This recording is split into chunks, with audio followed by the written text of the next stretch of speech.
Hey everybody. All right, it happened. The big day was today. I had my interview and it went well. So let's go back to last night. I was doing my best not to be nervous or to be so stressed out and everything. Trying not to overstudy, trying not to cram too much and forget everything. And I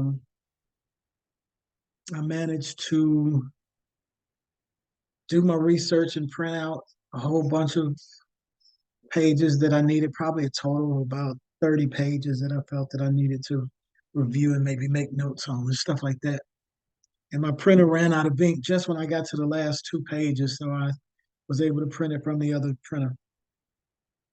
Um, I got my shirt cleaned and pressed. I made sure to not eat any donuts. I don't have any pie, and I didn't eat any cookies.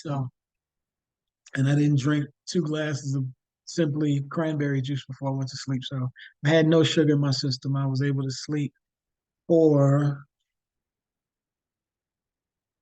5.5 hours last night. And usually before I have an interview, especially in-person interviews, I wind up not getting much sleep. Usually I don't get any more than 2 hours the night before. So I got up today and made sure my wife had her breakfast and had her lunch ready and put into the refrigerator for her to heat up just in case I didn't make it back at a reasonable time, which I didn't. And I got up and out of here. I had a 12:15 interview. I got up and out of here by 10 o'clock, made it downtown by 10:40, walked over to a building that was about a block away and sat down and reviewed information and then realized I need to just put it away because I know what I know right now at this point, and it's no point in trying to cram in more facts or whatever. And hopefully, I was hoping that it was going to be an interview where they want to know who I am, what I've done, and or what would I do in given situations and stuff like that. So I've always been able to rely on what I've done and how I've responded truthfully based on the actions that I've already taken and stuff. So there's no fluff. Everything I said is what I've done. So I got to the interview. I got there about 12 minutes, 12, 13 minutes early. They welcomed me as I got off the elevator. I saw two coworkers and they greeted me real nicely, handshake and a hug and everything. And they said it was good to see me. And I told them I was there for an interview. So they wished me the best of luck. And then I saw another ex coworker and she greeted me very kindly and gave me a hug and everything. And the lady who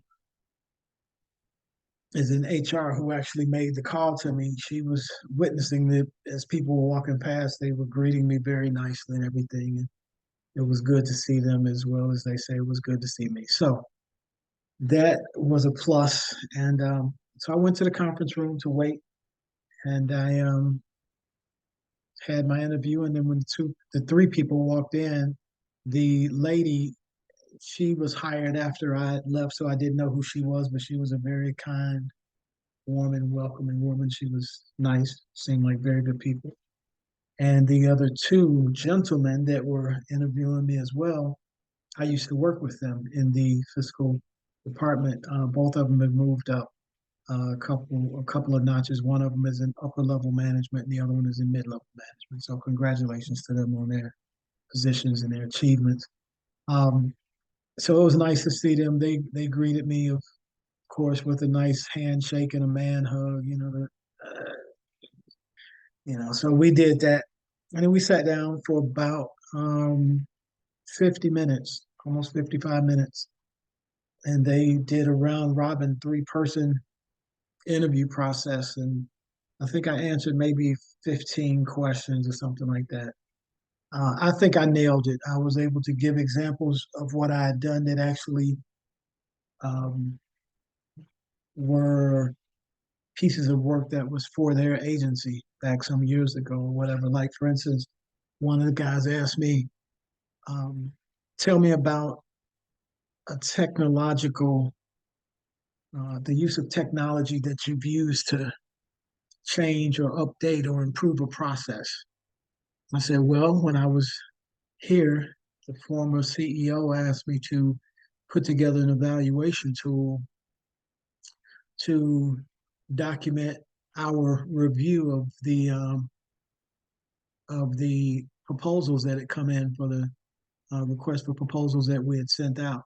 So I explained to him that instead of having to either handwrite or type your responses in Word to the questions that have already gone out electronically and in hard copy, I told him I used Excel, copied all of the verbiage from the request for proposals, and in the next column, I put our responses, what our responses should be in terms of the sufficiency of the information or what it may be lacking, or if it was a great response or whatever, then we documented that it was a good response.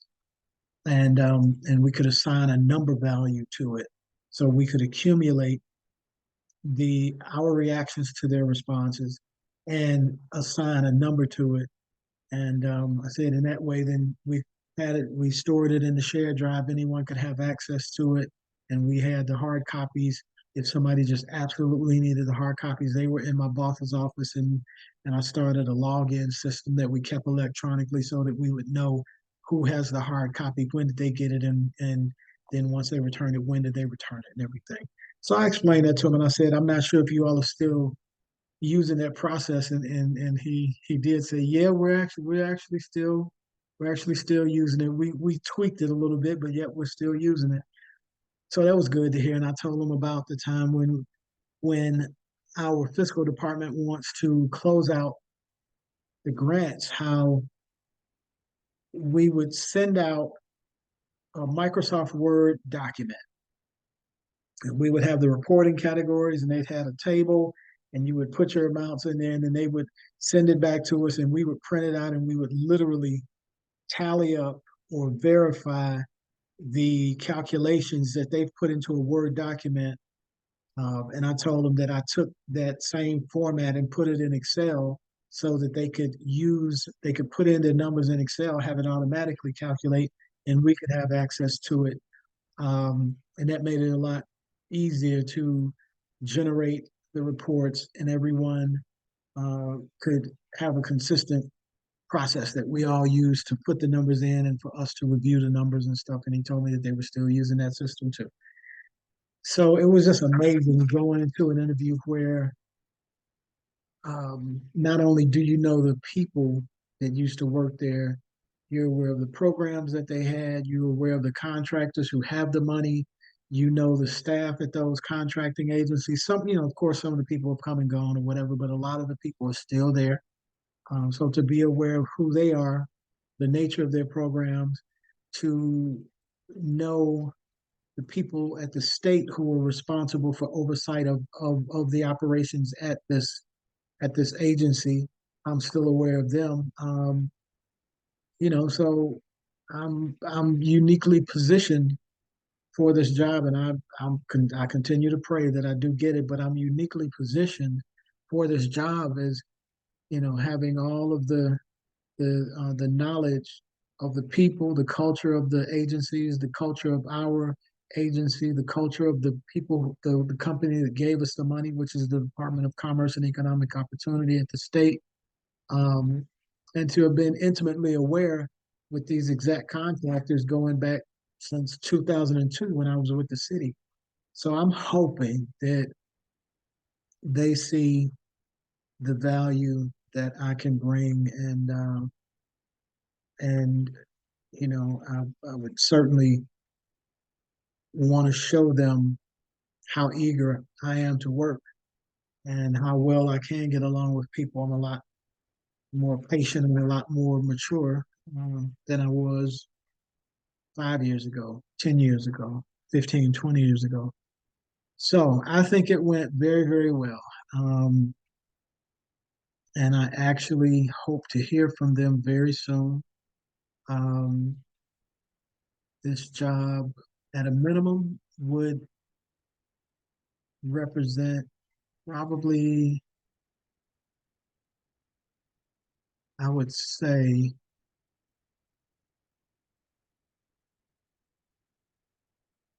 a 20% increase in pay over the last job that I had. So I'm eager. I'm eager to go through this last process and and look through my emails and hope to find the email that says, "Hey, we want to have another interview with you, or you've progressed through the process, or even hey, we want to offer you a position." I'm praying. I'm hoping. Um, so I thank everyone for all of the good thoughts, the encouragement, the the prayers, um, the confidence, the trust in God that everybody had, and it helped to keep my spirits up. Um, so I'm still believing that God is going to work all of this out um, for my wife and I. So look forward to giving you all another good update real soon. Oh yeah, this is the suit. So the coat, I chose the chocolate brown. It fits a lot better than the other one did. I think it has a more professional look than the multicolored jacket. Um, Here's the attaché that I took to the interview today. Nice little, nice little joint. A whole lot better than that manila envelope, that's for sure.